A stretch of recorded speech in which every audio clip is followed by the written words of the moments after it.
अक्सर आप अपनी डेली लाइफ में इस तरह की सेंटेंसेज हर रोज बोलते हैं, जैसे मेरा पढ़ाई करने का इरादा था लेकिन नहीं कर पाया, मेरा जाने का इरादा था लेकिन नहीं जा पाया, उसको मुझसे शादी करने का इरादा है, मेरा कहीं जाने का इरादा नहीं है। तो आज के इस वीडियो में जानेंगे कि इस तरह के सेंटेंस को बनाने के लिए हम कौन से स्ट्रक्चर का यूज करते हैं। ये स्पोकन इंग्लिश के लिए बहुत ही इम्पोर्टेंट है। तो इस तरह के सेंटेंस को बनाने के लिए इंटेंड टू का यूज करेंगे। यदि प्रेजेंट की बात हो तो इंटेंड टू, और पास्ट की बात हो जैसे कि इरादा था तो इसके लिए हो जाएगा intended to.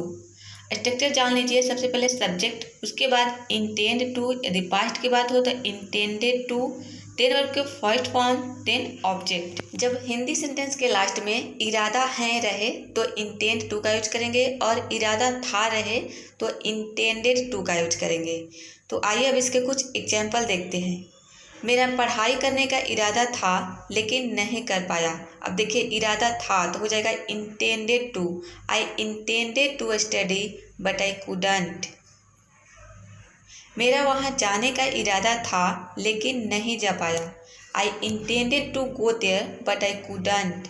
I intended to go there but I couldn't.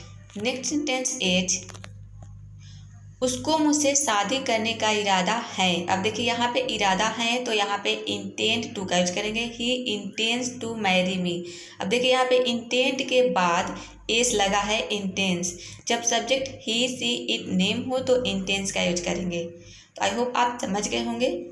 मेरा तुमसे शादी करने का इरादा नहीं है। जब नहीं का सेंस आए तो डोंट का यूज करेंगे। I don't intend to marry you. यहाँ पे सब्जेक्ट आई है तो डोंट का यूज हुआ है। यदि subject he see it name हो तो डोंट के जगह पे डजंट का यूज होगा। उसको मुझसे शादी करने का इरादा नहीं है। He doesn't intend to marry me. अब देखिए, यहाँ पे सब्जेक्ट ही आया है तो इसके साथ डजंट का यूज हुआ है। नेक्स्ट सेंटेंस इज क्या आपको मुझसे शादी करने का इरादा है। जब सेंटेंस क्या से स्टार्ट हो तो डू डज का यूज पहले होगा। Do you intend to marry me. अब सब्जेक्ट यहाँ पे यू है तो यू के साथ डू का यूज हुआ है।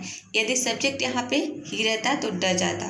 क्या उसे मेरे साथ जाने का इरादा है। अब देखिए, यहाँ पे सब्जेक्ट ही है तो डज का यूज होगा। Does he intend to go with me. Does he intend to go with me. मेरा आपको हर्ट करने का इरादा नहीं था। I didn't intend to hurt you. जब पास्ट की बात हो तो डिडंट का यूज होगा, और इंटेंडेड की जगह पे इंटेंड टू हो जाएगा क्योंकि यहाँ पे डिड का यूज हो रहा है। क्या आपको मुझे हर्ट करने का इरादा था। Did you intend to hurt me. Did you intend to hurt me. Next sentence is आपको मुझे हर्ट करने का इरादा क्यों था। Why did you intend to hurt me. जब सेंटेंस WH फैमिली से शुरू हो तो WH के बाद डिड का यूज होगा। Why did you intend to hurt me. Next sentence is आपको मुझे हर्ट करने का इरादा क्यों है। Why do you intend to hurt me. क्यों है, अब यहाँ पे था नहीं है तो इसके साथ डू का यूज होगा। Why do you intend to hurt me. उसको मुझसे लड़ाई करने का इरादा है। He intends to fight with me. He intends to fight with me. Next sentence is मेरा मुंबई जाने का इरादा है।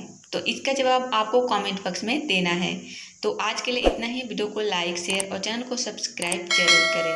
तो मिलते हैं फिर किसी नेक्स्ट वीडियो में। तब तक के लिए कीप प्रैक्टिसिंग, कीप लर्निंग।